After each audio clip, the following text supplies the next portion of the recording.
Başqa bir qəbul sualı ilə qarşınızdayıq. Bu 2022-nin blok sualıdır. Qarşıdan da blok imtahanı gəlir deyə istədik olaraq bir-iki nümunə çəkək. Deməli belə deyir. ASMN müxtəlif sadə ədədlərdir. Burada bizim vurğu vuracağımız əsas şey onun sadə olmağı və müxtəlif olmağıdır. Və bu məsələni həll edin. Loqaritmik tənliyə.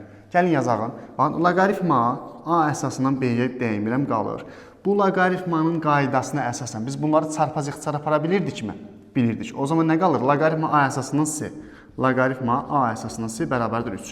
Biz demişdik ki, çıxanda bölürük, toplayanda vururuq. Deməli, bunlardan eləməliyik, bölməliyik. Loqaritma A əsasından nə olacaq? B bölünsün C bərabərdir 3-ə.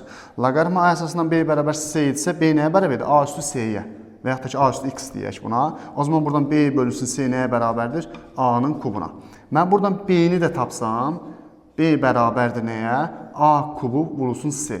Mənə deyir ki, şərtdə mənə deyir, B-nin ən kiçik qiymətini tapın. Baxın, mən almışam B bərabərdir A kubu vurulsun C-yə. B-nin ən kiçik qiymətini tapmaq üçün A və C-nin ala biləcəyi ən kiçik qiyməti tapmalıyam.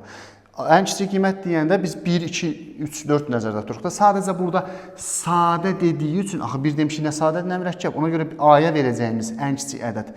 A-ya C-dən də balaca ədəd verməliyik, çünki A-nın qüvvəti 3-dür. O zaman A bərabər olar nəyə? 2-yə, C bərabər olar 3-ə. B də bərabər olacaq 2-nin kubu vurulsun 3 bərabər 24. Bu qədər.